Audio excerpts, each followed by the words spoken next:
dope. Yeah. And so like this service is $100 a month. Then I had to buy the program to run it like a TV show. That's dope though. Program was like $600-700. and so like my next investment, I gotta get a better camera and a boom mic and a field mic, so I can go out and capture stuff.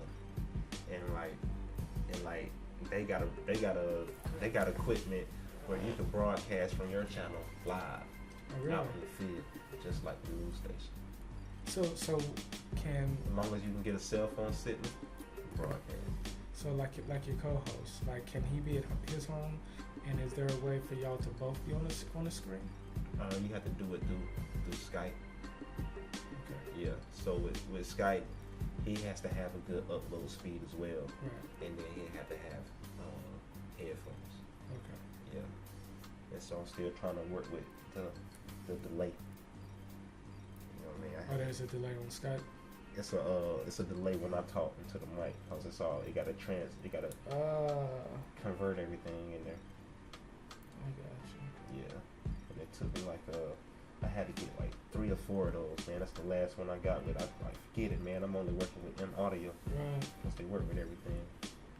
So the music studio is upstairs, and all that stuff is M Audio too. Right. Yeah, I did all those albums in the bedroom. Oh really? Yeah. That's crazy, man. Yeah. The best equipment you can use is the equipment you got. Yeah. You know, I agree. So I can start doing news stories and like it would be dope if I can build this into like the next BET of Durham. Right. You know what I mean? So I want to prove that I can do I can have versatile programming. So I don't want to put out documentaries and movies. I did a movie like a few years ago. You know what I mean? And I gotta find a producer and ask him, can I post a movie up here, just to prove that we can do versatile programming. Like have him kind of like do the score of the show, like the intro or an outro, or like literally have parts in between breaks where you're playing some of the music. No, like oh, you mean like not a music producer, like a producer for the actual show itself. I'm doing the production right here. But now we did an indie film, and so like for my channel, I could pick what time stuff goes on. You know what I mean? Or I can be at work and just get online and just cue it up right then and just play it from my channel. And then I can play them in order. So you can just go on my channel and watch it like you turn on the TV. Where do you want to share that? On the website is Ustream. The site on the Ustream. Yeah. Oh, okay. Yeah. So okay. the Ustream. Yeah, that's the Ustream channel. That's dope. Yeah, and then if you get too many followers, they'll start playing advertisements. Okay. And then you have to pay for the next level up. Right. But you have to have serious money coming in. So it's this guy. His audience is so big. His programming is so dope. He got a straight up Ustream station.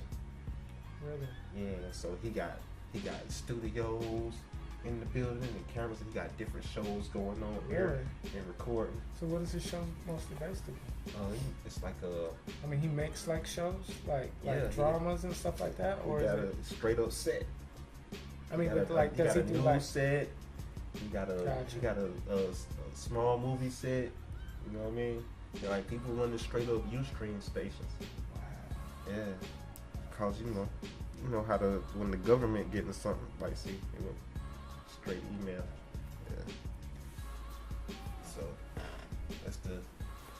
that's the vision. So just gotta figure out how to monetize it and bring in revenue and support. So right now I'm not asking for money, I'm just asking for subscribers. Right. Yeah. And the books can fund it. Can fund the beginning of the operation. So I gotta figure it out. Get some interns in here too. Alrighty, let's rock and roll. Alright. Yo. Alright. Test. Let's go. Test. There we go. Alright. Test. Yeah.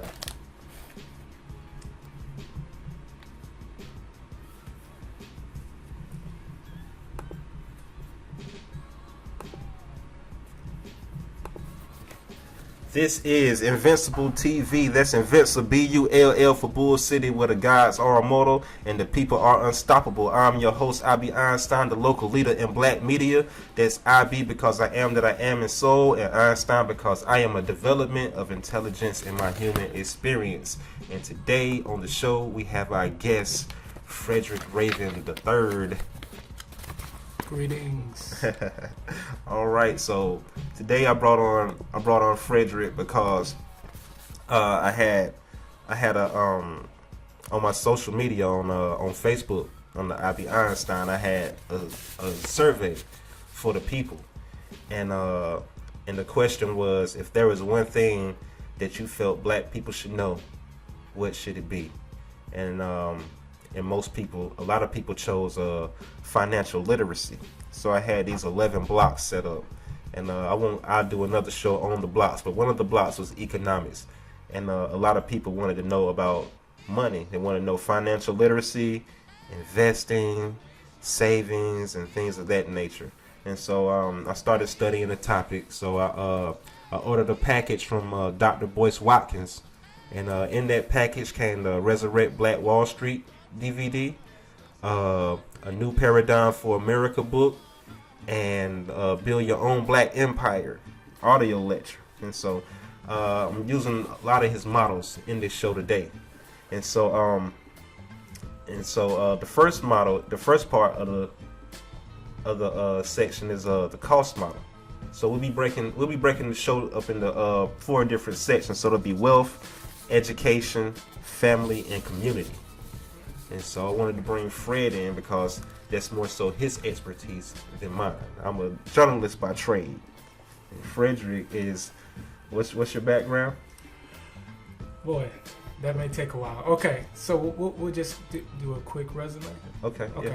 So I started off at North Carolina A&T State University in 1998. I actually started off in computer science / electrical engineering. And I did the first year. It was a good program. It was just a little bit too theoretical for me. So after that, I went ahead and switched to the business field because I felt that business always came natural to me.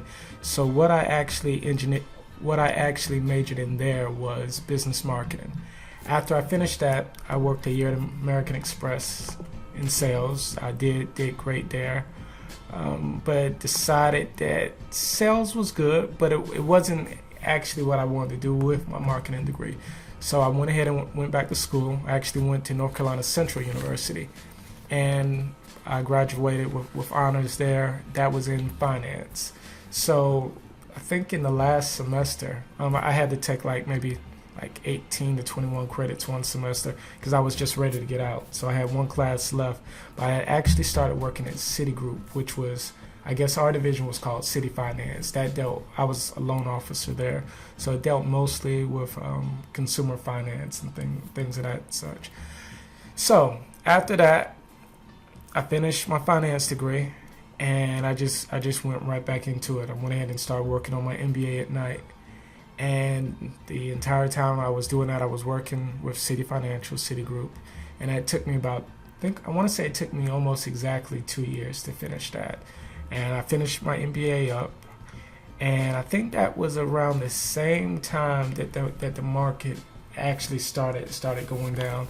The recession was going in heavy. At that time, I had actually already opened my first business.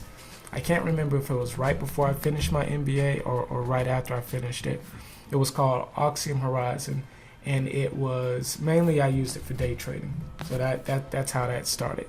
So times were good, times were bad, and the recession started coming on. The stock market was plummeting. I was focused on a lot of foreign investments in those. It was a very volatile market to invest in. Sometimes overnight, everything you had doubled.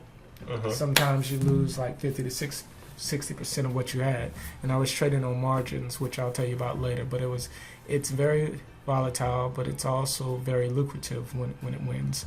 So I want to say after that tumble, I saw the writing on the wall with the mortgage, because we were there and we were making mortgages to people that shouldn't should not have been getting the type of mortgages that they were getting, and it was at 12-13% interest rates. And for me, that was I had an issue ethically. That kind of went into that gray area.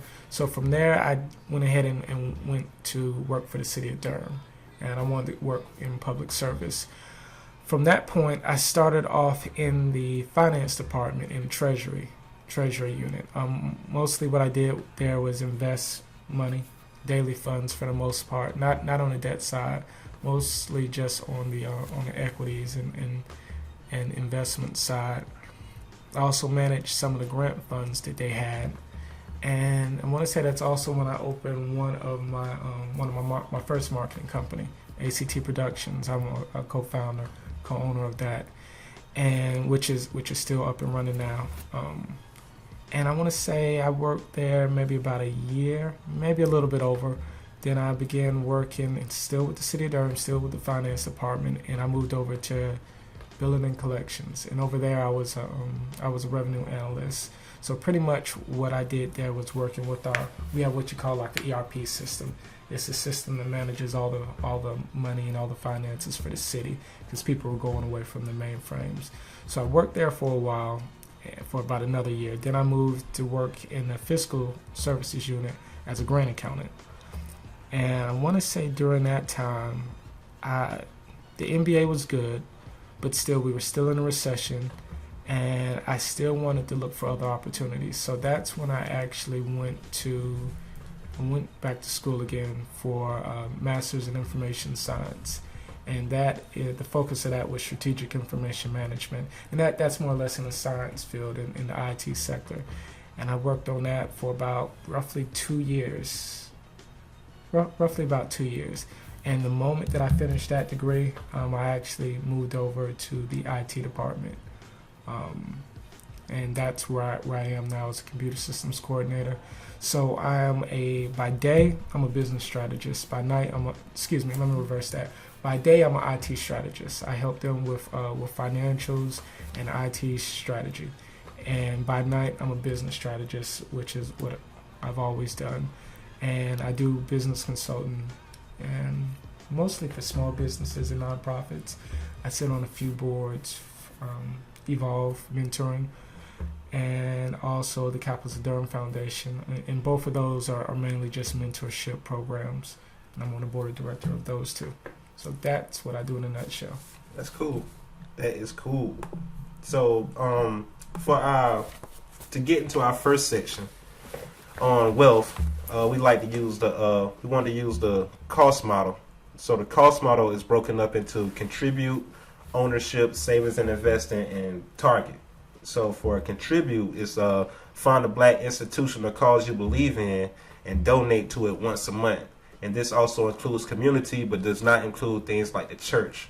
Although I have noticed that churches are getting into real estate, and they're getting into real estate based in the city, but not so much in the communities around them. Right. Yeah. Right.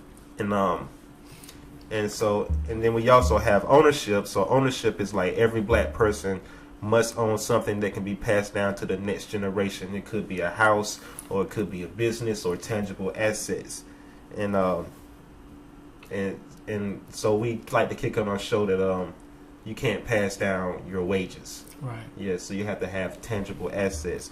And then you have savings and investing. And black people need to learn how to save our money to curb our propensity to overconsume. Great. And we produce millions of jobs in communities that are not our own, and then that is due to our overconsumption. And we also need to invest in markets and industries with our expendable income. And when that happens, when the market in that industry grows, then our wealth grows along with it. And then for target, we must target black businesses and institutions to do business with, and we need to frequent those places. Also, $10 spent in those places is better than spending $8 at a corporation like a Walmart, because in spending this $10 in your community, it creates jobs and wealth in your own community. And people need to get out of the habit of the old concept that the white man's ice is colder. Interesting. Yeah, so that's like you have a black business, and you're black, and you go to the white business because something in your mind thinks that they're better when they're selling the same product. So you'll go complain about the black business. You know, you be like, so like if they do something wrong, you might get bad service. And so you'll say, I can't stand black businesses. You'll demonize all black businesses. Right. But when you go to the white business and you get bad service, you blame the individual and not all white businesses. Right. So that's the concept of the white man's ice is colder. I can easily see how some people may view things like that, and a lot of times I think what we have a propensity of doing is Get closer to the mic. Is that we see a corporate structure, and sometimes when we see our own small businesses, it's personalized. It's almost too familiar. It's almost like we're talking about family, and I think we're all a lot more critical on our own family members than we would naturally be just on our regular friends that or associates that we see day to day. So part of it, I think, is that we do have such high expectations, and sometimes we are so, how do I say, that we're not as forgiving as we should be for businesses and people that provide services within our own community, because sometimes we see that as us going out of our way to support our own communities, because it's abstract to us. It's not something that we're really truly accustomed to, because we weren't kind of indoctrinated into that. Kind of by default, you just support corporations, and I think that's just part of the way America is set up. As a melting pot, America kind of leads us to support big business. And we talk a lot about small businesses. I know politicians do, but a lot of times they would have you think that, I guess their terminology of small business and ours is fairly different.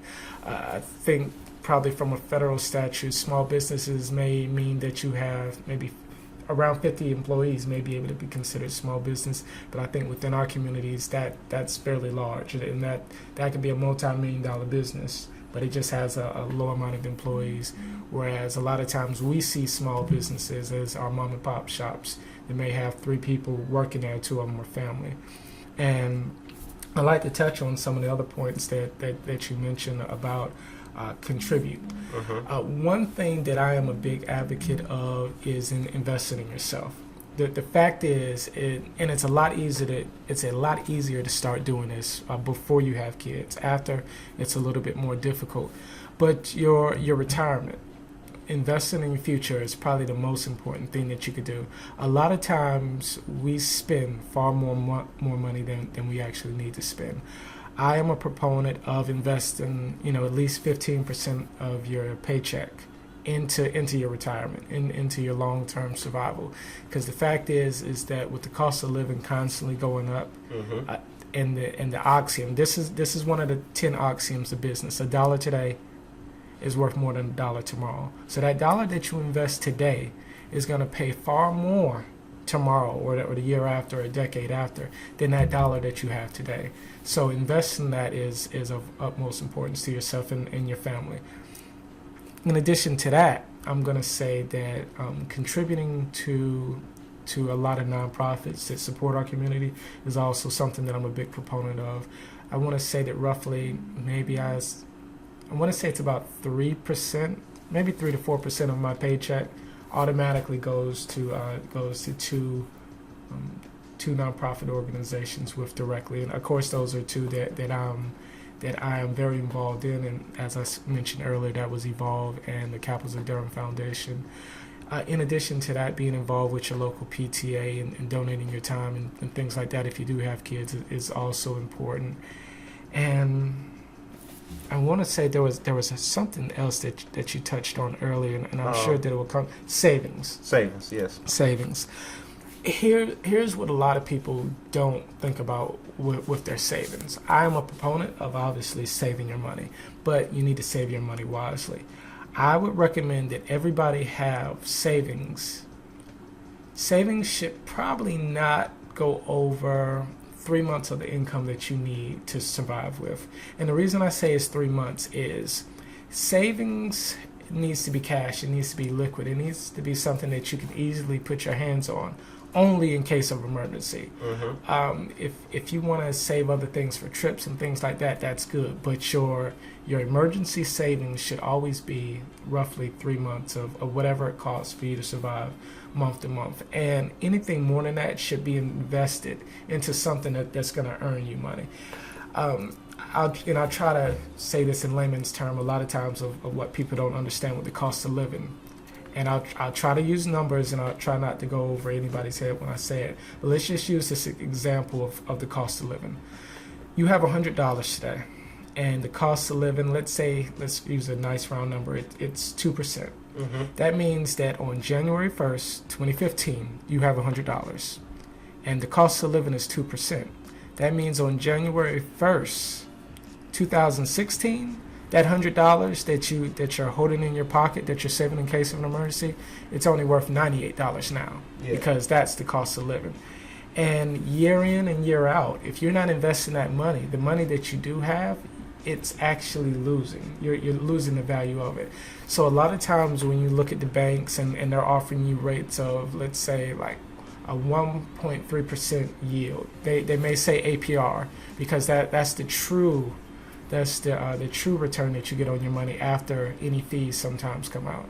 So if you're earning 1.3% APR, inflation is 2.3%. Mm-hmm. That means you've still lost 1% Exactly. of the money that you invested. So that $100 is now worth $99. So that's why I say for the first 3 months, you need to have 3 months worth of investment put to the side.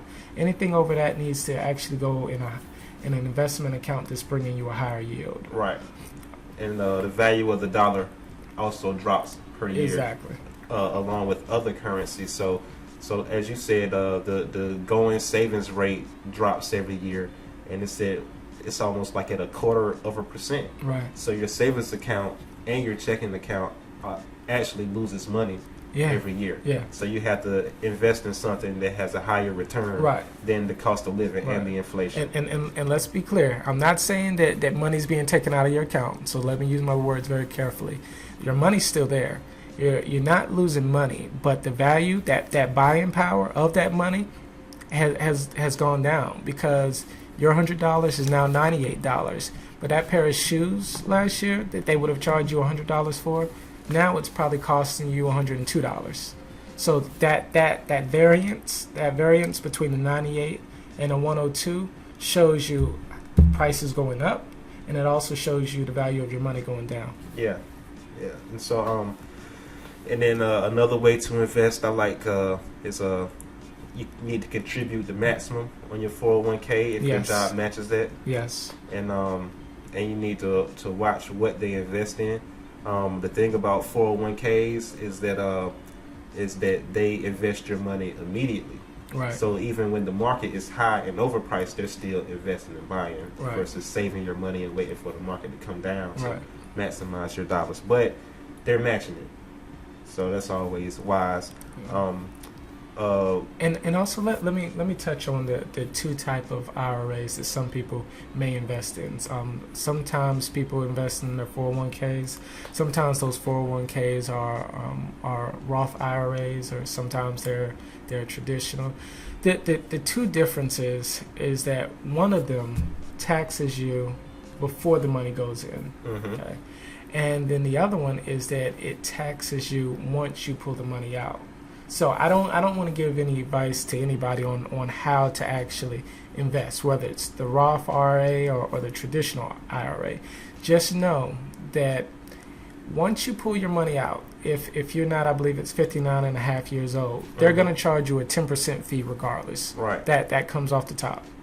The only question is, do you want to pay tax on that money now, or do you want to pay tax on that money when it comes out? Mm-hmm. Me personally, I chose the route where I actually pay taxes on it now. Right. And later on down the line, when I retire in 30, 35, 40 years, I don't have to pay taxes on that money. Yeah. But that was my choice. That's a smart choice, because taxes actually are increasing per year. Indeed. Yeah. Indeed. But when you get that money, it's also priced in dollars. It's a paper asset. So inflation will actually touch that as well. Right. So what are some physical things that people can invest in? Like I got precious metals on the side. Right.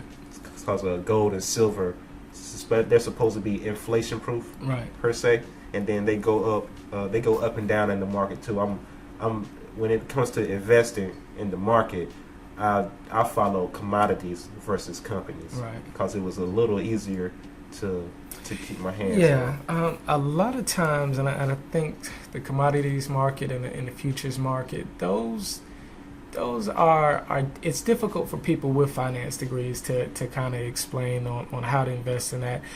But I will say that gold is probably one of your safest bets. I mean, it's one of those precious metals that's not really going anywhere. You know, a lot of countries, some countries moved their currency away from being based off of gold. Some have moved it back. I mean, at the start of America, I think ours was based on silver, and then it became gold. So I'd say gold is the safest bet out of all of them. Silver, you know, silver comes up, silver comes down. Gold sometimes, and most often until recently, has been running right on par with black gold, you know, oil, crude oil. But I do know that with the oil market tanking to an extent, that they've kind of broke away, so their movements aren't as identical as they used to be. But gold would still be the best bet. Yeah, and coffee. And coffee. Sugar is a good one too. That's the lowest commodity that has the most growth potential as well. Yes, South America is really making some strides with using a lot of sugar, growing the sugar cane, and also I believe, if I'm not mistaken, they are starting to use a hybrid form of gas or type of ethanol, where some places use corn, and I want to say that some places actually use sugar, which has spiked the price of sugar somewhat. So definitely, as long as we're using fossil fuels for cars, you'll continuously see a spike of sugar prices as well. Okay, and I don't have a finance degree, so I really don't know the fundamentals of the commodities. And the way that I traded commodities was, I'm a news guy, I'm a journalist, so I saw the way that the journalist does the finance news and how they cause fear in people. Right. So I invest my money on the fear of the public. Right. So when they was talking about, oh, the banks are going to crash, the banks are going to fail, I put my money in gold, and gold went. Yeah. And then I took my money out of gold and waited for the next thing. So the next thing I waited on was corn. Right. So every year they released a report on the supply and demand of corn. And so what happened was you had the drought in the Midwest, and then when they got over the drought, Hurricane Isaac came right through the Midwest. Yeah. And so I betted on that they were going to do the report, and the demand of corn was going to be so high, but the supply for corn was going to be real low. And so the first day, corn shot up 6%. Then the next day, corn did 7%, and then I took my money out, and I made money on corn. Yeah, so I just invest on the fear of the public. Yeah. And another thing, houses. So people think that a house is always a good investment. Yeah. So that's something that's taught to us through our parents and throughout society. Like, you need to go buy a house now. It's a good investment. And I'm from Bentwood, right? And so my mother bought her condo, and as soon as she bought her condo, they tore down a few gardens and made Bentwood Section 8. And so now you have more Section 8 tenants than you have actual homeowners. Right. So that's when I realized that buying a house isn't always a good investment. Yeah. The house thing is one of the trickiest things to talk about because it brings up a lot of hairy issues that a lot of people don't normally want to deal with. I'll start with saying this. It's good to own a home. Okay. It's great to own a home. But owning a home is not the end-all and be-all. Owning a home is probably the largest liability that most people will ever have in their life. Owning a home can make you money, but in actual dollars, it's probably not going to make you the type of money that... It's not going to make the average person the type of money that they think that they're going to be able to make. And it's a lot of factors that go on. let's start looking at this. Let's look at it this way. You have $100,000 home, and you pay for this $100,000 home over 30 years. Okay. Your mortgage rate on this $100,000 home right now, with the rates being like around 4.5% or something like that, it would probably have your payments of like let's say $700.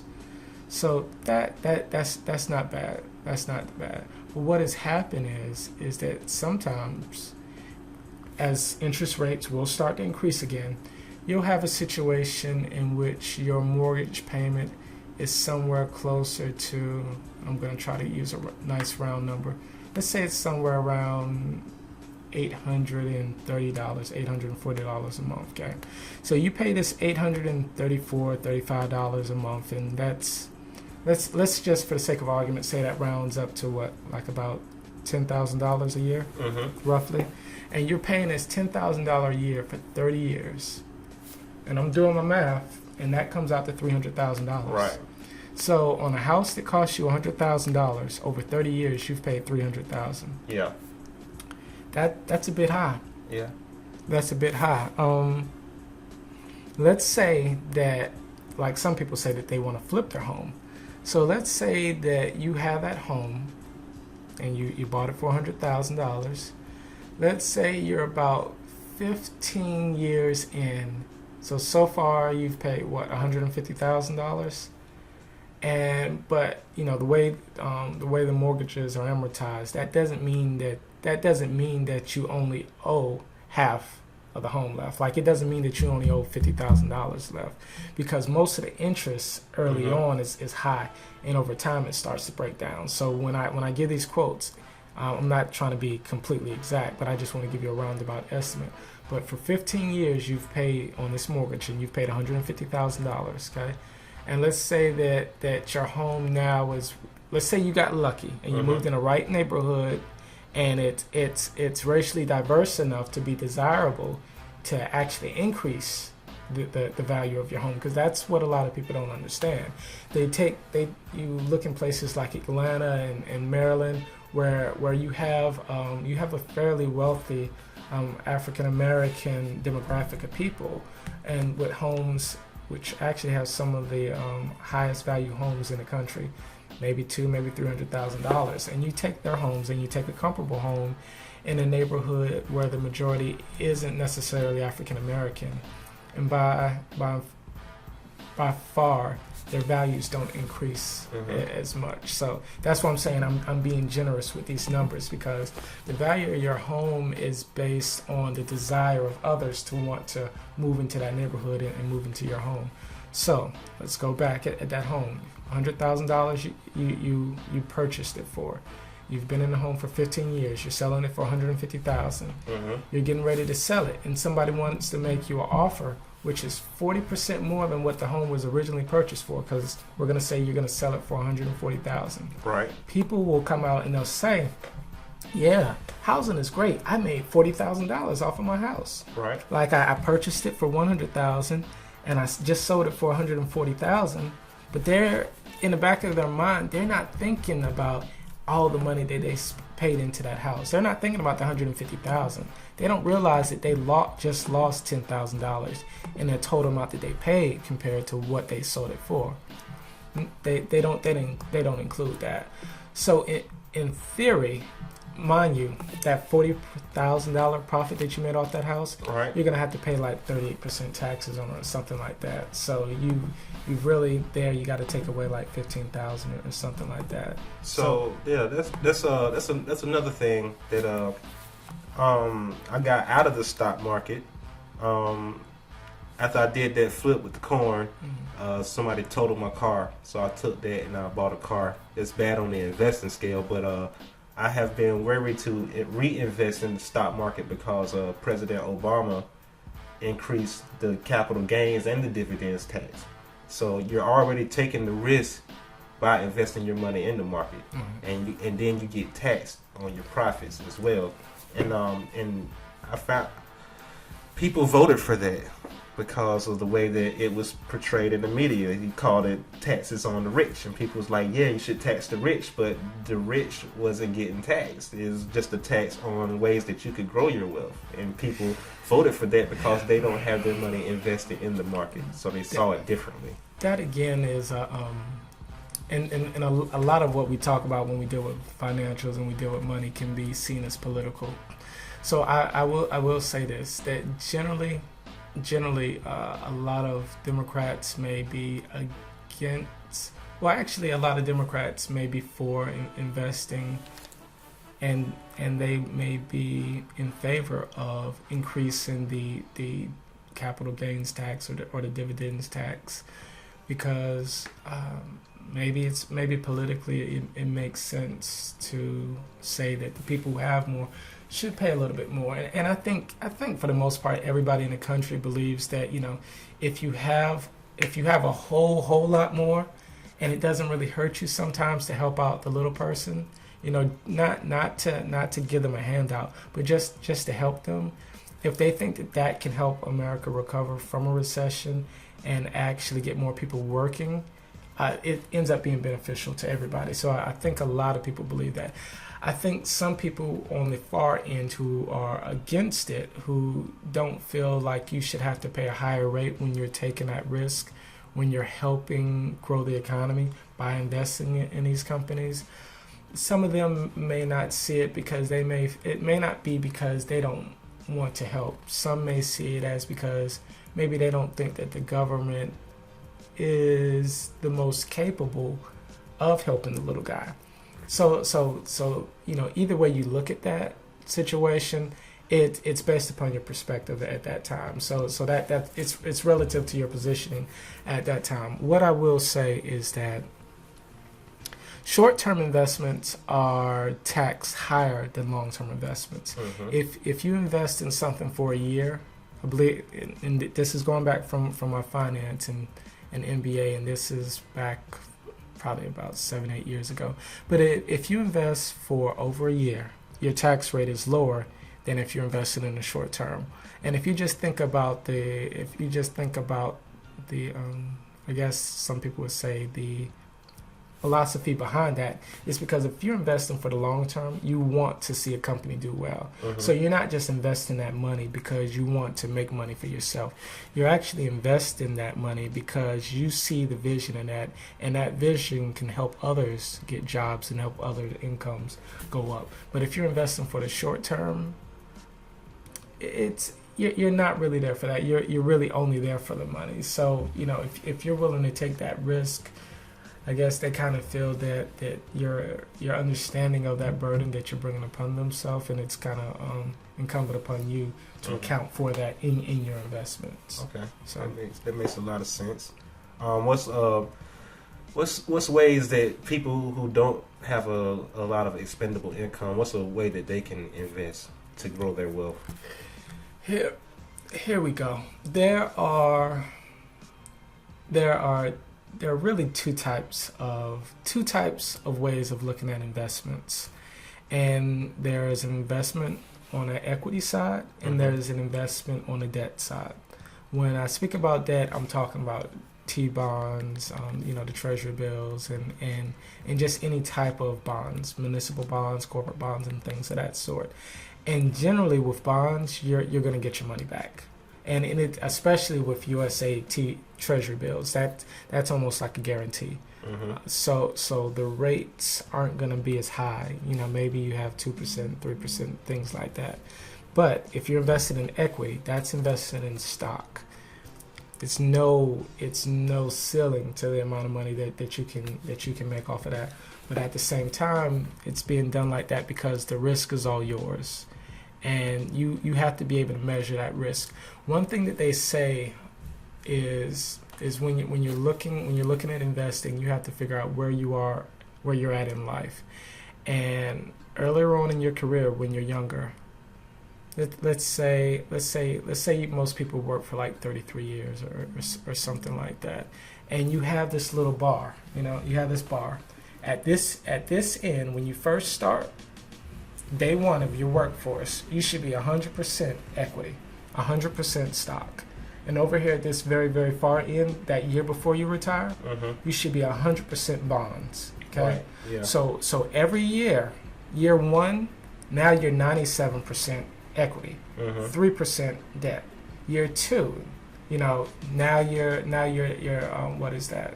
94% equity, and you're 6% bonds, or debt. So every year you adjust that 3%, something like that, Yeah. so that over the lifespan you're taking that risk when you're young, Right. when it pays more. But over the long term, as it starts to go down near the end, you can kind of taper it off and play it a little safer and a little safer. So those are the two most trusted ways to kind of invest in our current system. And that's basically how your 401k is invested. Exactly. And that's why you want to reevaluate it every few years, because as you get closer to their retirement age, you want to shift it to something that's more safer. Exactly. And explain equity to the audience. Equity is this. Equity is this. A company costs $1 million.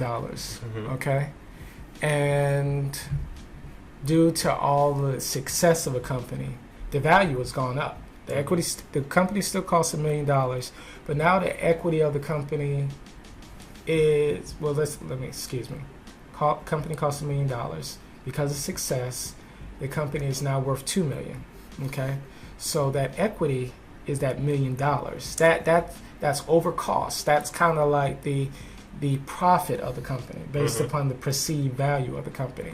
So that equity, once things do well, that's kind of your stake in that company. That's the amount that you can kind of take with you. So if the company was $1 million and you invested 10%, $100,000 at that time, and the company is now worth twice as much, well, that means your 10% is still the same, but now it's not $100,000, it's $200,000, because the company is doubled in value, and your equity compensates. Okay. So let's get to ownership. Of everybody should try to own a business or real estate or something to pass down to the next generation. Explain the importance of ownership. The way most billionaires aren't born. Most people inherit their wealth, and with that, it takes a little bit of foresight to do, and it takes a little bit of selflessness. But the goal is to always make it better for the next generation. So whether you're passing down a business, a bar, maybe you're passing down an antique car or basketball cards that are worth thousands of dollars. The goal is to understand is that over time things are worth more and worth more and worth more. So if you're spending all your money on things that don't gain value, you're wasting a lot of the value that you can pass to the next generation. So that's why ownership is so important. Sometimes a little plot of land right now that costs $5,000, may not seem like it's worth much, but let's say 50 years from now, a development wants to come by and buy them all, and they need 100 acres, and they're willing to pay $50 million. So now that little quarter acre of land that you had is worth $50,000 or $100,000. So some families rise and fall off of that. You look at the Biltmores and the Vanderbilts. A lot of money that they had was donated to different organizations and philanthropy and things like that. But some of them, such as like the Rockefellers, who were banking magnates, or called the Rothschilds in Europe, their value and their wealth was so enormous that it's not even reported. People discuss that the Waltons, the Sam Walmart and his family, I think they account for like 7 of the top 10 wealthiest billionaires or something like that, and each of them may have $20 billion plus. but they don't talk about the Rockefellers because their wealth is so enormous that they were early investors in the United States of America central banking system, Right. which was it's kind of like a co-op, part government money, part private money. And part of the reason that they even did that was because historically nationalized banks, they were a bit stagnant. They weren't able to adapt, so they took a little bit of the government know-how and structure, and they took a little bit of the private sector and meshed those together, and it made something that became known throughout the world, obviously. Okay. And I got to do a show on that co-op versus capitalism. Right. Co-op versus capitalism. I have a theory about that. You got to have a free market capitalism so people can rise from lower, but those people that are not going to rise, they have to work on the cooperation to build their wealth. Let's go back over the importance of contribution. What's the importance of contributing money to an institution in your community or a business? Well, the fact is that I think our demographic, our group, probably has somewhere near $1 trillion of spending money, right? And we're only spending dimes to dollars within our own neighborhood. So sometimes when you look out into your neighborhood, sometimes when you look into the rougher areas, and you're wondering why are these buildings not built up? Why are things looking abandoned? It's because we ourselves aren't investing in ourselves. So, when you look at those contributions, you can't look out and wonder, how come nobody else is investing in this? You first have to ask yourself, how come I'm not investing in this? How come I haven't went out there and just sweep the driveway in front of an old abandoned lot? How come I haven't just taken the time to cut the grass and things like that? Because what happens is it devalues you in your area, your space. It devalues, I hate to say it, but it also devalues the school that your kids go to, because most schools are funded based upon the property tax in that area. If you start having like 10% of the lots in every neighborhood is now foreclosed and abandoned, that reduces the home's value within the entire neighborhood, which thereby reduces the taxes that you have to pay, but it reduces the amount of money that goes to your schools, and you can't get the funding for things that help educate your kids better, and your school ranking goes down, and it's more difficult for your kids to get in better colleges because your high school isn't rated as high, so they don't see the true value in the education comparable to the true value in others' education. So it's harder for your kids to get in college, and it's cyclical. It's harder for them to get in college, so it's harder for them to get good jobs. It's harder for them to then bring back money to reinvest in your neighborhoods. So if you at least take that hour, if you don't have that dollar to invest, help build up your neighborhood some way, shape, or form. Okay. So, well, that's a good segue to take us into the next section, which is education. So we both went to HBCUs. So Aggie Pride. Yeah, Aggie Pride. I went to North Carolina Agricultural and Technical State University. There you go. Yeah. So why did you choose a HBCU for undergrad and grad school? I think that sometimes people don't value culture the way that they should. On the other side of things, I think that sometimes people don't value diversity as they should. I thought to myself, where could I go to school where people would care for me the most and help me get to where I wanted to be? And, when I ran through my checklist of things that I was looking for in college, that was it. Going to college, to me going to college is me like saying, who would I like for my roommate to be? Who would I feel comfortable with having a roommate with? Who do I think they could tell me something about myself that I don't already know? What professors do I have that they're really going to cater to me? They're going to take a specialized interest in me. Who's going to have the small enough classes to give me specialized attention? What public university is ranked high enough and have proper accreditation to where I'll be able to get a job when I get out?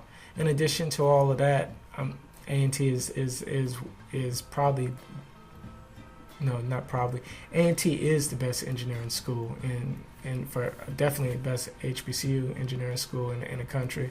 So that wasn't even something I had to think about once I got the acceptance letter into it was actually industrial engineering. I changed my major to computer science and electrical, but I was accepted as industrial engineering. So once I got that, architectural engineering. Yeah. So and I did my undergrad at A&T, and for summer school I went to UNC, and I saw the contrast in it, and HBCUs definitely have this nurturing aspect that your white universities don't. That was very important in my development, because we're kids and we're stupid, we're not fully mature, and when they take that nurturing, it helps you out and helps you develop as an adult in a very important stage in your life. Well, I will say that I was extracurricular activity advisor to the Brothers of Beta Omicron, which is the Kappa Alpha Psi Fraternity Incorporated undergraduate chapter at UNC. So I got to know some of those young brothers, and I got to see where they were at and some of the places that they came from, and they made it work for themselves at UNC, and I think for them it worked. So it's not for me to try to convince anybody to go to HBCU versus going to a PWI. But I think you just have to know what you're going there for, and you have to be focused on that. Everything else will kind of work itself out. And culture was a big thing to me. Now that I look at it, then I didn't consider it. I wasn't culturally aware and considered things like culture. But when I did my tour of UNC Greensboro, I asked them, so what about homecoming with a football team with a band there? They're like, oh, we don't have a homecoming. We have a soccer game. I was like, what? Y'all don't a soccer game? No band. Yeah. I was like, nah, I can't rock with that. I'm going to A&T.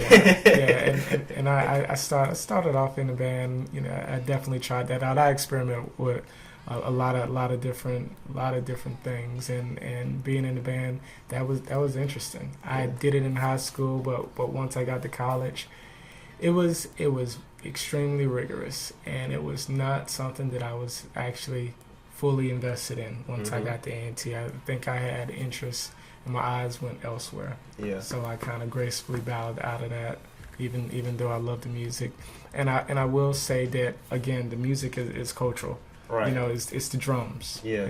You hear the song all about the bass.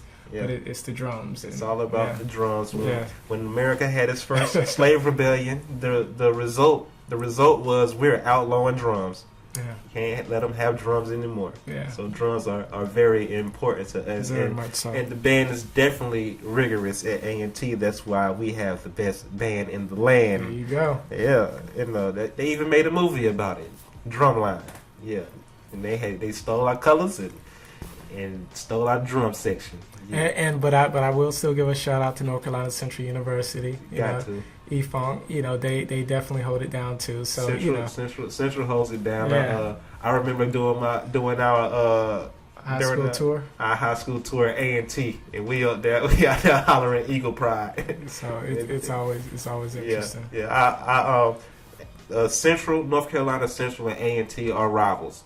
But we also at A&T we root for Central a lot. We want to see all our HBCUs do good. Well, we do in Durham. Right. In Durham we root for Central, because the last Aggie Eagle game we had, I didn't watch the game and I wasn't paying attention to the score, and I'm walking around Durham with my A&T hoodie on, and oh my God, I got it bad all through the city, man. Another thing is our public education. Do you think that the standard public school education is sufficient enough for people to be successful in life? The standard education, like your standard classes. Like, did you if you don't think it's sufficient, like how did you supplement that education? I think a lot of it starts at home. Our public education system in America, it's good. It can be better, but and that's why I mentioned the PTA earlier. It's Parent Teacher Association. It takes the parent and the teacher to kind of come together to help your child grow. Every child, when you're going through schools, even geniuses, there's an area that they're lacking in, and you need to have a teacher that's willing to point that out, not ridicule, but point that out and address it to the parents to lets them know, hey, love your kid, and I think they're bright, I think they're great, because every kid is gifted with something. But you may want to try to see if you could help them in this area, because I have 30 kids, so I can't give that specialized one-on-one time with them. But if you can help them in their history, that would help me, and allows me to also help the other kids in the class. So I think public education is good. I think what we have is we have an entire culture now of where parents are sometimes most of the time both parents are having to work one if not two full-time jobs. and they come home and they love their kids, and that's why they're working one or two jobs, and they don't have that time to give that special time with them, in order to help them sometimes with their schoolwork. They just be like, just go to your room and work on this. But a lot of times what kids need is that attention, or to at least make them feel like they're exceptionally bright and they can do it. You have to empower them in some way in order to yield good results from that. And then once you include the fact that some of these parents have 1, 2, 3, 4, 5 kids, how do you go about doing that? Do you give every child just one day? And then when do the parents also get a time for that break? I mean, we're working more hours now for less pay. So that's one of those things that it's difficult. You kind of do all you can and hope for the best, and it's not a perfect situation, but you kind of want to also instill some type of strong work ethic in the children while they're young, to help encourage them and empower them to kind of teach themselves nowadays. Yeah. So I was in the first AG program in Durham. It started when I was in second grade, and then when I got to high school, I wanted to take an easy ride. I opted for standard classes, and I saw the difference between the standard education and the academically gifted education. The teachers teach different. Right. They teach at a different speed. They teach deeper. So in the standard class, at the end of the chapter, you have review questions.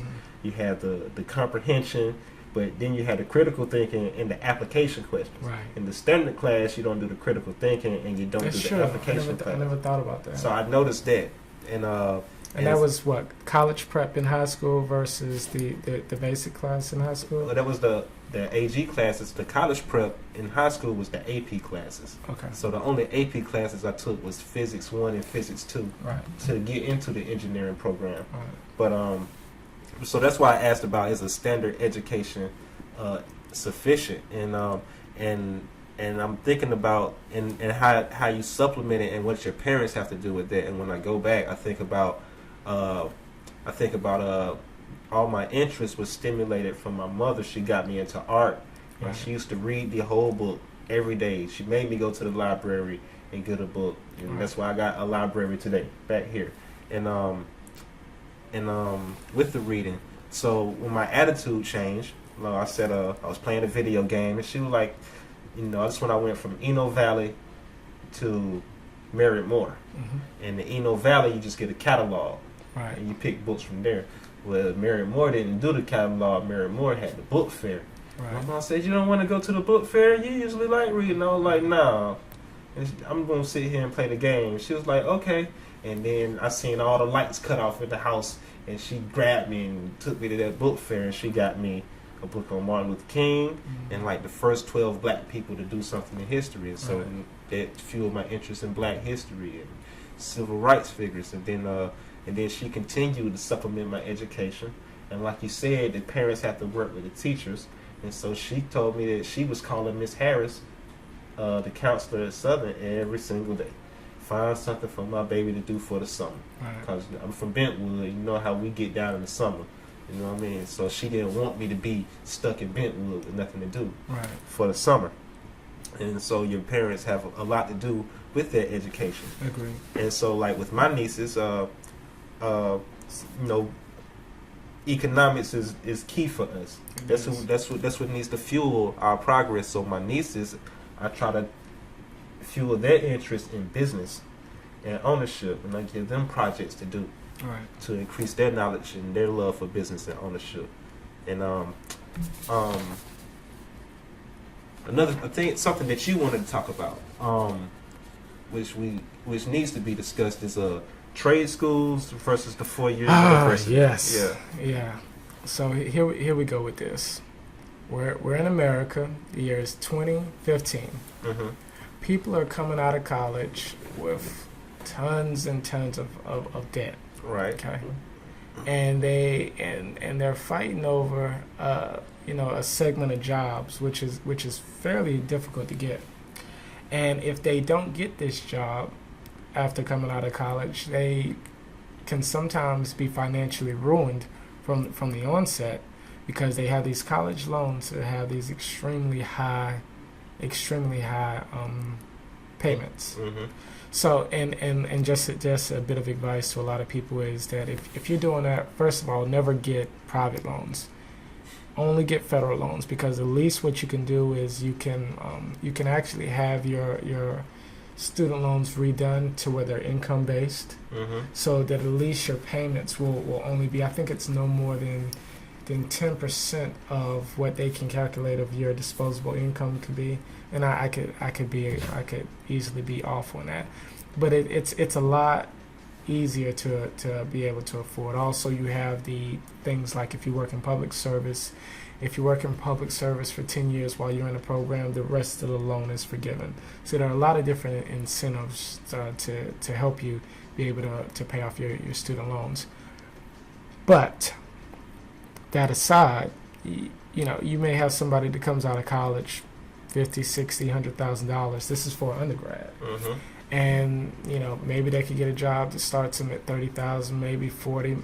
If you have a specialized field like engineering or things like that, maybe even $50,000 or $60,000. But we know most people aren't majoring in the science, in the STEM, STEM, science, technology, engineering, math. We still have a lot of people that do business or do liberal arts, and some that do law and things like that. So what you have to ask yourself is, if you're just going to college and you're not really sure what you're looking for, or whether college is even right for you, things that you may want to look at are trade schools. They have a lot of machinist jobs and local trade jobs, plumbers, electricians, to where people, I think, a lot of times overlook them. They may make, maybe they make $30 an hour. Mm-hmm. Being a plumber, being an electrician, $50,000-$60,000 a year, but they've done that with virtually no debt.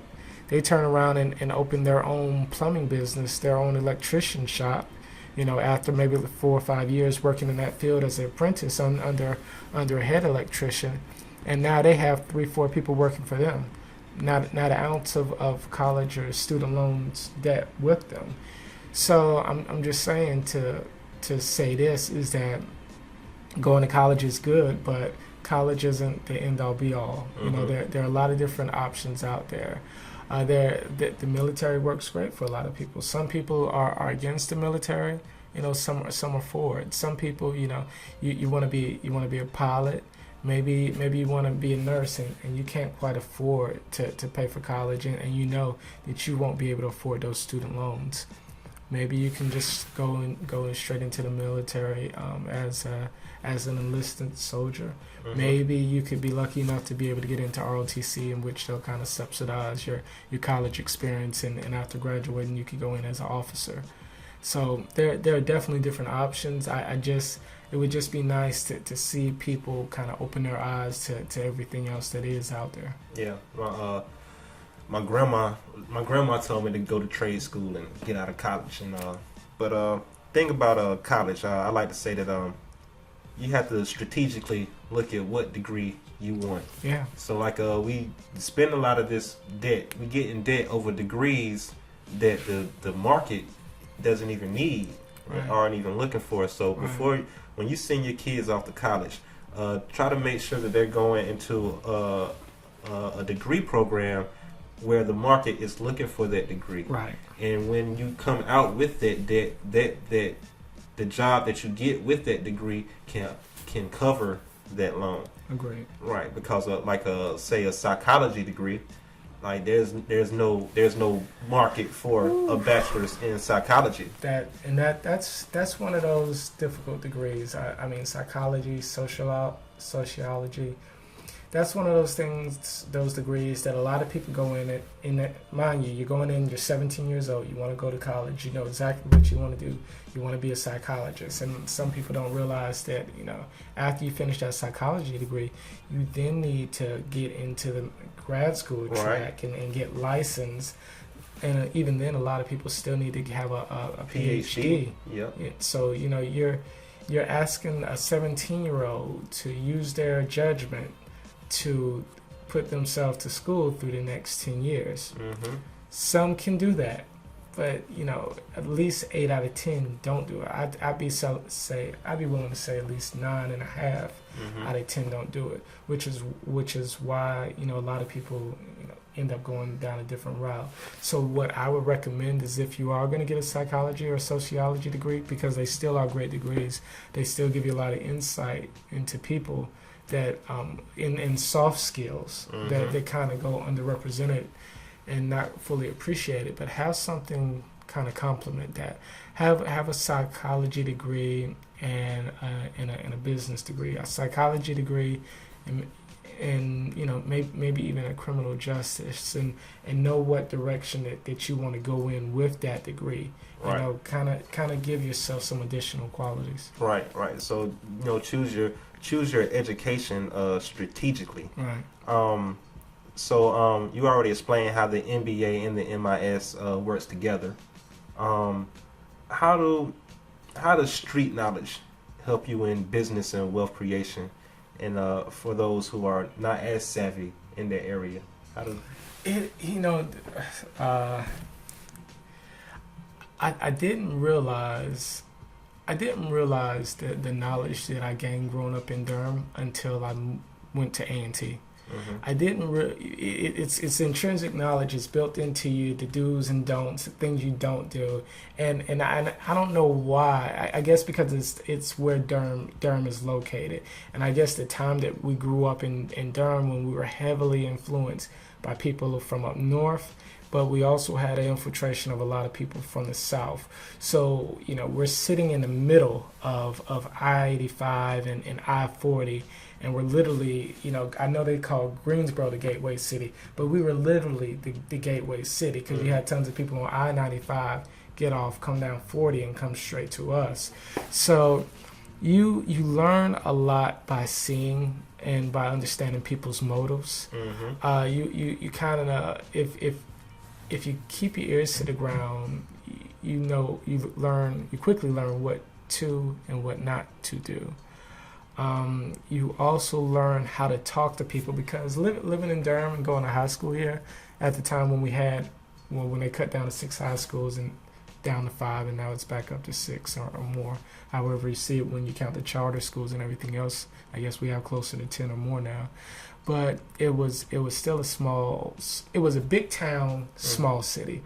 So you knew that you couldn't just go out and be the person that always runs your mouth about people, because it's fairly easy to get to everybody in Durham. Like we're all like 20 minutes away from each other. So you just kind of have this. You have to learn to have some sort of level of respect for people, and don't think you can hide. So you have to be who you are all the time.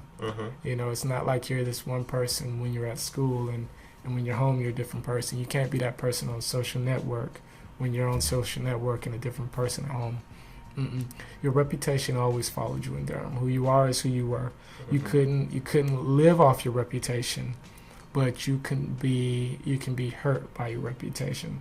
So we received none of the benefits really from the reputation, but you received all the shortfalls, because it could catch you. So from that, I'll say that I learned a level of integrity that you kind of have to have. You hear Dame Dash talk about it all the time about honorable men. You have to have a certain level of integrity. One thing that people that know me know is that I do not like to tell a lie. And that doesn't mean that I'm human. That doesn't mean that I don't lie. But my goal is to always be able to tell people the truth. Sometimes you try to tone it down so it's not taken the wrong way. But if somebody has to lie, you don't want to lie and say, nah, that wasn't me. I wasn't talking about you and something like that. That's no, because that discredits you. That hurts your credibility. Your integrity is now in jeopardy because you're lying over something that you said. No, you have to be about your word. You have to learn how not to lie unless it's a life-threatening situation. Things of that sort, and that's what it taught me. Yeah, that's all soft skills and personal skills, and that is important in operating your business. They have this myth that it's business and not personal, but with us, business is always personal. Yeah, and that's a myth that people need to get out of their head, because you say it and you repeat it, but in actuality, if somebody does you wrong in business, you take it personally. Yeah. You do. And I'm probably one of the few people that really does try to separate that, and sometimes it kind of does make me seem like a cold person, because I'm fairly strategic about everything that I do, and sometimes it makes it a little bit more difficult for me to have stronger bonds with people because I do kind of set these invisible boundaries of how I think that things are supposed to go, and I don't ever want to kind of encroach upon somebody else's territory. I saw it as we did business with each other, saying we don't really know each other personally like that. So I don't want to make that assumption that now we're good buddies, where the other person may think, saying he was a cool guy, saying yeah, we're cool.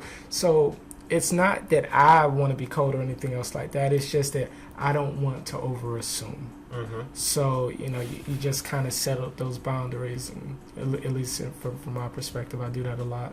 And as a black person, when it came to your education, do you feel that there were things that only a black teacher could provide or teach you that a white teacher couldn't? Because our high school was 50-50, right? And then we went to a black university. What I will say is that I don't really think I saw that part of. I don't think I saw that part of race, and I guess it's because the professors that we had at our HBCUs actually genuinely cared about the students that were there. Because we had plenty of white professors and Indian professors and things like that. I think that if they were genuine people and they just cared about people, I think people that care about people can generally teach you something that people that don't care about people won't ever be able to teach you. We had a teacher that literally taught us, and this is something that had I gone to a PWI, they may have assumed that all the students know, is that how you eat when you go to a formal dinner, and maybe you're with the people that are interviewing you for the job, which fork to pick up, which knife to use, which spoon to use. We actually had a class for that. Yeah, exactly. You learn to eat from the outside in. So generally, the most furthest fork is going to be your salad fork, which is usually brought out first, and then your dinner fork. And with the spoons, I think the one furthest out is your soup spoon, and then the other one is your dinner spoon. And I want to say that you had two knives as well. One of the smallest knife is for the butter knife, and then the other knife was to actually cut your real food. So that's things you may not learn. They taught us about the suits. They say that generally you always wear a dark color suit to interviews. I think they recommended blue or gray. Black. Was it blue or black? It was blue jacket or black jacket. Yeah, right. And I pretty much have always gone with the black myself. I just didn't know if that's because that's what they taught me or just what I like. But it was blue, gray, black, and sometimes they would say you could do like the blue pinstripe as long as it wasn't too too flashy. And then your pants is black or khaki, Right. and then your tie is either black or red. Right. And they say you don't really dress outside of that until you have the job for a year. Right. Yeah, so Right. you always want to go conservative. Stay in character. Yeah, your skirt length should be this long, Mm-hmm. and your heels should be this short. You had a class for all of that. Right. Yeah. And also when you go out on that first dinner, if you're being interviewed for a position like that, and they ask you to go ahead and what would you like to drink, never get alcohol. Right. Never ever get alcohol. It's they may make it seem cool, like like go ahead and do it. No, it's fine. Just say no. Yeah. But you do have to use a little bit of common sense to it. But I would always recommend against it. And the thing about education, education decreases the target set on black men by the prison industrial complex, and we also receive a good deal of miseducation and undereducation by not teaching and investing in our own. And that has to change with some of our homeschooling and community schooling and supplemental programs that we could fund ourselves. So like when you don't have your they have an idea of the number of prisons they need according to 3rd and 4th grade in the grade testing. Right. Yeah, so they think that if you don't excel at that age, if you show low grades, then it's more likely that you're going to prison. Right. Yeah, and so that's why education is so important. When we talk about contributing, we have to contribute to our schools, and the level of education in America is decreasing in some of our urban areas, and so a lot of people are choosing the homeschool route because a lot of our geniuses in our black communities were homeschooled. Right. And so like one way that I contribute is I have a friend up the street. He's a high school teacher. He quit his high school teaching job, and he sells plates, and he makes more money selling plates than he did as a high school teacher. And all his money from selling plates are going into building a home school. And I also contribute to other homeschools, and I think it's an important route to teach our own, because in like Chicago and Baltimore, they had these massive public school closings. Right. And when they closed, it was a crazy number in Chicago. It was like 50 or 100. Yeah. They closed like 50 or 100 high schools, and outside the city of Chicago, they built this massive prison that they have yet to populate. And they are private prisons, and they're invested in. You can invest in the prison on the stock market. So there's people that are invested in your under and miseducation.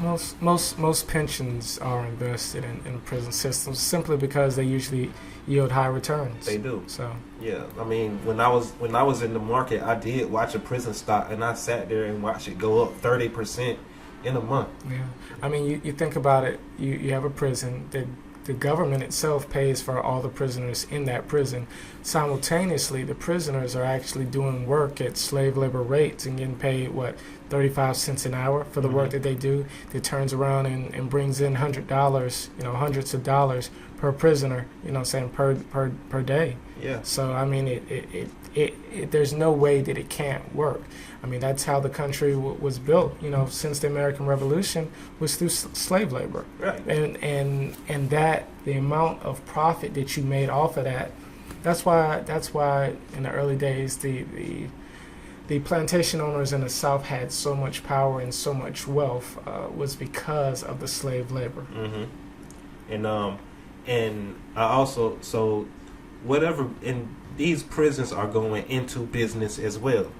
And whatever business these prisons are going to, you should expect layoffs in that area in the private sector. And so these prisons are displacing workers. And so that's why it's important for us to contribute and cooperate with each other, because, like, first of all, most of our urban areas are a food desert, and we need to link our money together and be each other's crutches, because once the prisons go into that business and that sector is no longer available for civilian employment, you have to depend on each other and create your own jobs and your own wealth. Right. You have to become independent of that business model.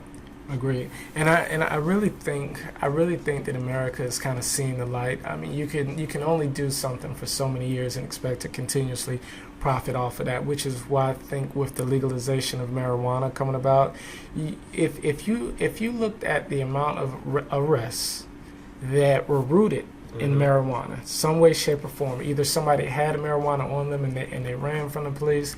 Obviously, they didn't want to get caught with it. The amount of people that had it to sell, the amount of people that just had it for simple possession, that created like a pipeline. So once you get that first charge on you, you get a first charge for marijuana on you. Technically, if I'm not mistaken, at least in the FAFSA, the student loans, the way they used to be, if you had any charge for drugs, technically, if you check, yes, I had a charge for drugs, you weren't eligible to get student loans. Right. So then people can't afford to go to college and prosper later on in life. So I think if you actually, with the changing of these laws and the decriminalization of marijuana and the amount of people that are tired of paying for all these prisons to go up, I think you're gonna start to see something similar to a new renaissance. Within our own communities and within America as a whole, because we have lost trillions of dollars of productivity over the years for us, moving our money either towards misplaced wars, we could say, or just sending people to jail to do nothing productive. So I think once you actually stop that, you have the strength, the foundation of the families in place. You're giving people the abilities to then become entrepreneurs and create other businesses and hire other people. I think you actually create a stronger America overall. And I think a lot of people, regardless whether you're left or right, blue or red, you're starting to see that now. So I'd say within about the next 30 years, I would expect for that awakening that we're on right now to be complete. I'm not going to say that's going to be the end of the journey, but it's going to kind of be like when we'll actually be able to look back and say, oh, this is the journey we just made. Now that we see that it was actually right, so now that we need to go ahead and keep on going. But I think you can't do that until you have at least a generation in between you to be able to look back and say, oh, this actually did work. And then the difficulty at that point in time is staying true to that initial thought and continuing to grow and to not say we've progressed enough. So that's how I see it happening. And so you spoke of family and the importance of that in the structure of the new Renaissance. So that will take us to the next section, which is the family section, which you can probably speak on a little bit better than I can because you have a family and have given more thought to it because you have an immediacy to do so. And so how does family or lack thereof relate to success and also relate to poverty? I'd actually say that having a family can pull you out of poverty. It's gonna, changes in life are gonna do one or two things. It's gonna make things better, or it's gonna make things worse. For me, once I actually was married and then I actually have two boys, that it actually made me refocus my thoughts and made me stop spending money frivolously. It made me also start putting money aside to the side for them. So I'd say that it can encourage you to really focus on your foundation and to make sure that your foundation is flat. While some people may not they may not be as likely to become entrepreneurs because they do have that family. They're not as likely to take those risks. But sometimes that can be used as an excuse because that means that you just have to work 2 times as hard to get the job done. So I would say that, generally it's going to be a benefit to you. Hence why you've never seen a president that was unmarried, because you need somebody that has a stable foundation. Stability is really the name of the game, or at least perceived stability.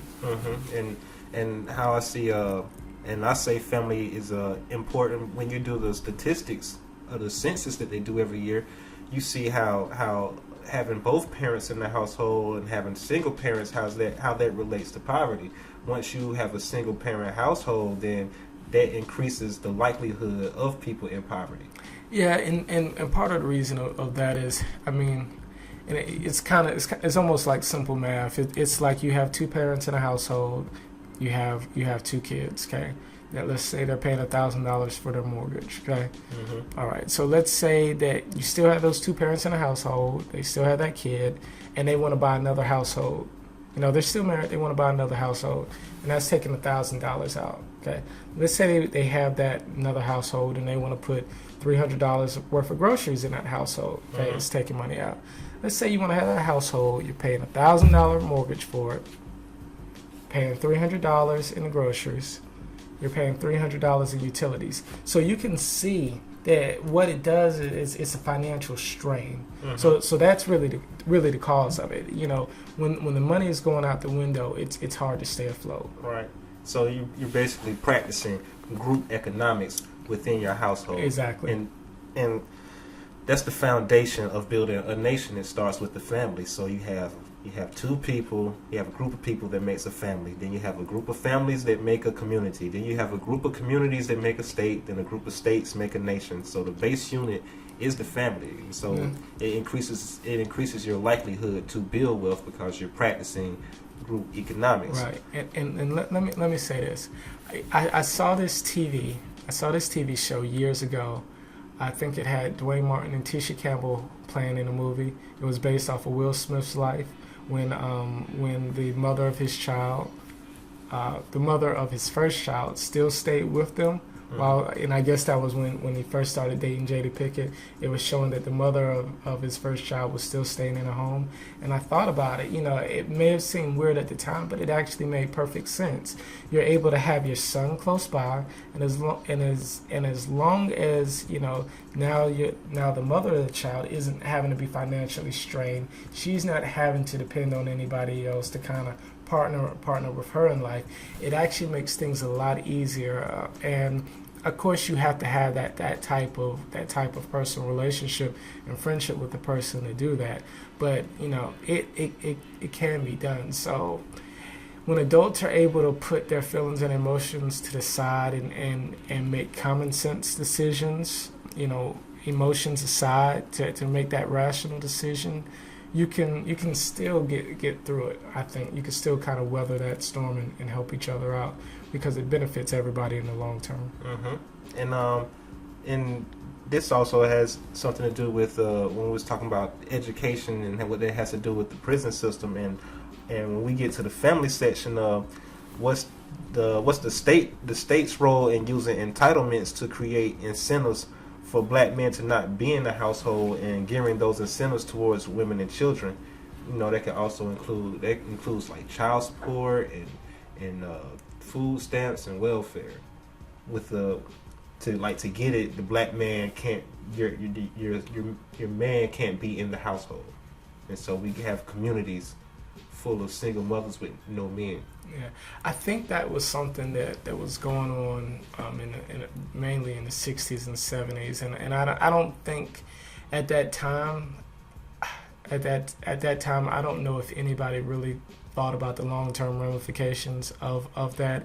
It was back in the times when there was a stigma that the government will help you, but it better not be a man in a house, living off the government, because at that time, we still were just coming out of a period with baby boomers kind of coming of age and stuff like that, to where everybody was working, But what happened is in the minority neighborhoods of where a lot of black and brown people lived, it was harder to get jobs. Oftentimes it was the urban areas. So sometimes maybe if you weren't a member of a union, it was a little bit harder for you to get a job. So when you're not able to get a job and you love your family, but you realize that your family actually is only able to survive and do better if you're gone and outside of the home, that definitely definitely can drive a wedge through and hurt a family. Luckily, I don't believe the laws are like that anymore, but I mean the damage from a generation ago has already already been done. So that's one of those things that it's difficult to get back that time. And Arizona just passed a law reducing welfare benefits to 12 months. So what are the pros and cons that you see coming out of that, if that catches wind and goes to other communities? That's another one of those political questions where it's like this. On one hand, welfare has been given a bad reputation, and it's been given a bad reputation because of the less of 1% that may actually abuse that system. Maybe it's a little bit more than 1%, but we know by and large, it's not the bulk of the people that are misusing the system. And what it is a safety net, because the government understands that we can't allow people to completely fall out of everything, because overall it costs us all more to help that person get back up, which is one of the reasons for the Affordable Care Act, often called Obamacare, is because it's cheaper for us all to make sure that people can at least be able to afford to get regular checkups, as opposed to only treating them in an emergency room when the price is 100 times more than what it would have been if they just had a regular checkup. So the welfare is a safety net, and it should be called it's government assistance for people that, and a lot of times now it's working families who are actually on this government assistance. And what that deals with is people that maybe they just need a little bit of extra money for food. Maybe that they just need help with some other things that they're willing to work for it. Sometimes they just don't have the opportunity, and giving them 12 months, I understand. But my thing is, if they're not even being offered a job, if they're constantly out there and they're trying to get a job and they're putting a true effort forward, and they would accept the first job that they got. It's not like they're actually turning jobs down because they're doing the math to say, well, if I accept this, it's $8 an hour job, I actually won't get as much as if I'm just getting this government assistance. If that's the situation, then they shouldn't be able to be on it. But if these people are willing to accept the jobs that come to them, and then they're still not able to get by, it's hard for me to imagine that people are comfortable with not trying to help them out just a little, because who it really hurts is the children that are involved. It's one thing if it's just adults, because adults can figure out ways to make do. Sometimes you have to pick up and move, but with children, things are a lot more difficult. And the way the media portrays it, they demonize the poor for government assistance and these welfare programs. But when you actually add up all the money that people are getting from welfare programs, it's lesser than the money that corporations get in corporate welfare. You just don't see it as the same thing. So corporations get more welfare than all poor people combined. For instance, the auto bailout and the bank bailout, that was more in corporate welfare given out at one time than all the poor people received that year. So don't go for that stigma and that myth. So back to the father thing. Well, what's the importance of having fathers in the household and playing their role as protector, provider, and teacher and discipliner? And how does that affect our communities? I'd say, it's difficult to say who's more important, the father or the mother.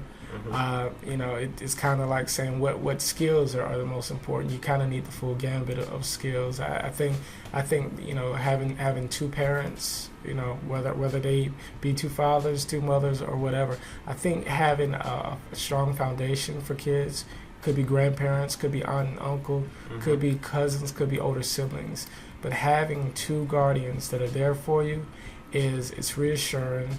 It's a stable foundation, and economically it allows kids to be kids and to actually be able to eat and to be able to have a bed to go to sleep in, a roof to go to sleep under. So I think that's of the utmost importance to be able to provide kids with stability. Yeah. And you don't have to have your own children to be a father or a mother in your own community. By expressing and living your manhood or womanhood, you are a father and a mother in the village. So that's the concept of it takes a village to raise a child. When you're in that community, you're a father for that whole community. Right. Like when all those kids come over, you have to treat those kids as your children because your children are playing with those children. So they're all our children. And that takes us into the community section and how we can help our community leaders and top performers to get over the hump so they can be assembled and show us how to get over out of that rut through their example of success. And instill concepts such as our group success is more important than our individual success. Right. And individualism, it sounds heroic, like no one does it by themselves, and it's promoted in our culture through our music, that individual success. But it always takes a group of people to do it, and it's integrity in taking one for the team, so we can all win, right and wrong. But we must be seeing things at a team level and not an individual level. Right, and I think one way you could actually see that in our culture is you could actually just take a look at name your top 10 albums from this year, last year, from whatever year you choose. How many of them were groups? Like I'd say in the mid 90s, you had CNN, you had Mobb Deep, you had UGK, but Outkast. But nowadays, you look at how many groups are actually out there. Mm-hmm. How many rap groups, shall we say, can put out 3 albums together? How many R&B groups have more than 3 members now? How many R&B groups are individual singers who have teamed together to make a quote-unquote supergroup? So what you have now is you have individuals who individually really want to be great. Sometimes they'll come together for a supergroup and things of that sort, but generally it's out. They're kind of out for self. Mm-hmm. So without that group mindset, it's difficult. It's difficult. It's one of those things where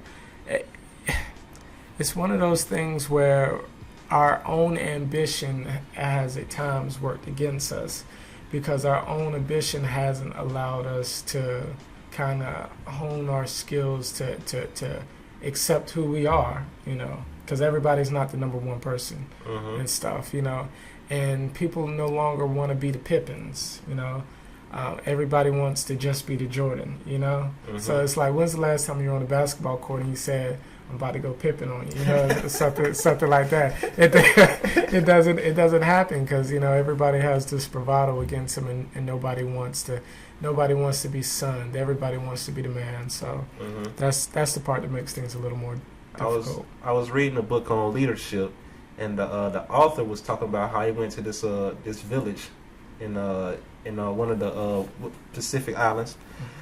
And he was with the women, and he kept asking them about how they felt individually.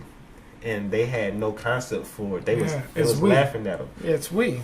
Yeah, it was a we thing, and we without they're living in a more natural environment. They're living on each other. Yeah, and so without a we, the village doesn't exist at all. Right. Everybody's would become extinct, and so we're living far from nature. We have more social constructs that kind of protect us for it, but the social living is deteriorating, and we have to get more. We have to get back to natural ways of living. We live in our own silos now. Right. So people, we have to also have accountability. Yeah. For our people that make it. Like, you hear complaints about how athletes aren't helping with the things that we need to get done for our community, and it's because we don't. The support is not there for them to be radical. So say if you had an actor that became radical and spoke out for black people, and so all his contracts go from the dominant society. These contracts and endorsements just leave. And then he come looking at us. He spoke up for us, but there's no support for us. So people have to play this this give and take game, and they have to play ball with dominant society. And so like people that do speak up for us, we have to support them. But we also have people that speak against us and throw their material success in our face, and then talk down us. So we as a community have to have what we do stand for and what we don't stand for, and we have to be willing to show our people that go against us that we will boycott them, right, and leave them isolated in that mainstream and pop society. And once you no longer popping, that society will crush you. Such as how Bill Cosby was need to pull up your pants and all this, and I did it by myself. But then when all those rape allegations came, he was looking at us and we had no support for him. But then it was just him versus the dominant society, and so we have to be willing to boycott and just hold our people accountable, and some people even get banned from their communities and can't come back just because of that forgetting where you came from. So there's two sides to that coin, right? And we also have to be able to redefine success beyond materials and reshape our identity. So you have to get, so when it comes to economic growth, you have to get down to the basics, and the things that you should do as an individual are ask the simple questions like, who are you? What do you have a passion for? What do you love? What is success to you? And when you answer these things and tune out the noise, you get back to the essence of that person, and the person that you define. That's what you give to your community. Right. Is there anything that we missed that you want to bring up or want to talk about? I think I want to say that we got just about everything. I think one of the things that we probably just need to touch on before we, make our outro is really the importance of supporting your own businesses, and not being scared to step out there and start your own business. A lot of times you have people that have a specialty in something. Somebody can make great cakes. Somebody can make amazing ribs. But what you also have to be able to find is who can help you sell those great ribs. Who can provide you with the business plan and get the funding from the bank to give you money to sell those great ribs? Who can do your bookkeeping? Who is the person that could design the flyers for you so you can pass out? You really need to focus on developing circles. Like the times of you being a one-stop shop, like those things just don't work like that anymore because of the rigors nowadays of everything that you have to be able to keep up with. It's far too difficult for one person to do everything. You need a team, and you need to learn how to be able to delegate, and you also need to learn how to I guess ingratiate yourself with others and maybe be able to play a smaller part with other organizations or other things going on. So those would probably be some of the things I would say are some of the things that we need to kind of take into consideration and moving forward. I see people that are going into business on a small scale. They're going into businesses that are not needed. Yeah, I'm seeing a lot of that. So so people aren't doing the things that supply a need to people. Right. And when you supply that need, that's a recurring business. Yeah. So we don't have there's no black ownership in resources like electricity and the thing that we need. I mean the thing that I see in black community is a lot of restaurants that pop up. Yeah. But I don't see things that fulfill a need that we have. Here goes the thing, and this is what we have working against us. I think I can't remember what part of marketing that you learned this, but there are 5 different, what is it? Is it something like Porter's 5 forces or something like that? I can't remember it off the top of my head right now. But you have to kind of understand that there are different companies or different industries that you can get into, but then you have to understand the industry that you're in, and you have to be able to do a SWOT analysis of that: strength, weakness, opportunities, and threats, and be able to determine how competitive that market is. And I think a lot of us is that cooking is culturally, you cooking is something that you may be great at, and you may think that you can open a business from that, and you very well can, but that is such a competitive industry. Whereas like the electricity plant or something like that, there's very little competition in that, but the barriers of entry are so high. Right. And generally, we don't have that access to finances and infrastructure that would lend itself to help us open that company initially. So that's, in generally, if we had a group of people going in, it would make it a lot easier. But again, we're living in our own silos. Yeah. So one person alone can't do that. If you look at a Jay-Z model, you'll see that he dabbles in a whole lot of different things, but he also has a team around him. To become an owner of a basketball team, you don't have to try to purchase the whole team. You could get 1%. The networks that you gain off that 1% can help you then open, get your own, get another company. Like what did he get? He Douce, which I believe is his cognac. But when he was the minority owner of the Brooklyn Nets, I think he was the food and beverage director for the Barclays Center, which, if you think, is very interesting, because from the movie Casino, Sam Rothstein, I think he was the food and beverage director, and you mentioned that in a rhyme before, but you never overplay your hand. But you also have to strategically think to yourself, what position can you put yourself in to help out others, or to kind of have some control of what's going on in the daily operations of a place like Barclays Center, to be the director over food and beverage. And again, I think that was the case. I think that's what was his position that he had with the company at that time. He can determine what liquors come into the building, what foods come into the building.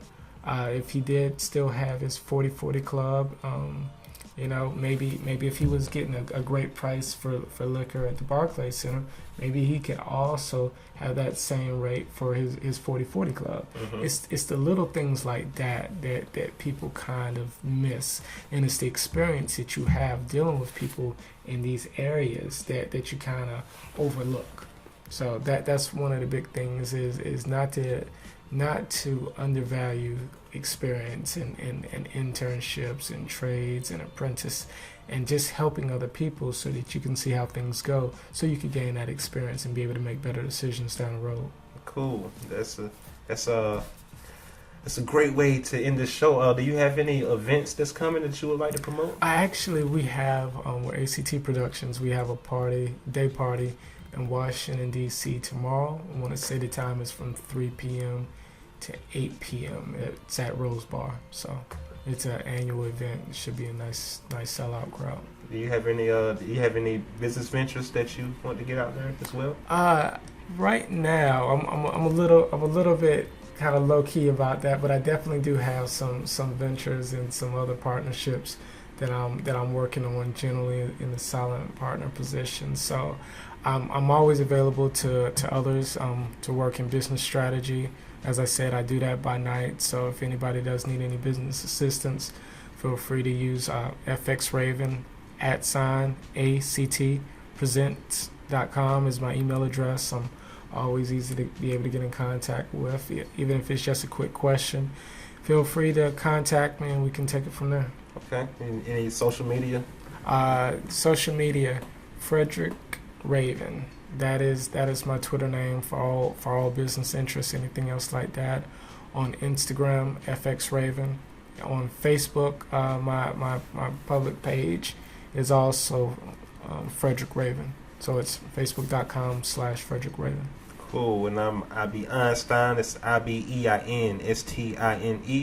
That's 2 words on Facebook, and that's 1 word on Twitter and Tumblr, and I think it's 2 words on Instagram as well. And this is Invincible TV. That's Invincibull for Bull City, where the gods are immortal and the people are unstoppable. Thank you for joining the show today, and thanks to our guest Frederick Raven. Peace out.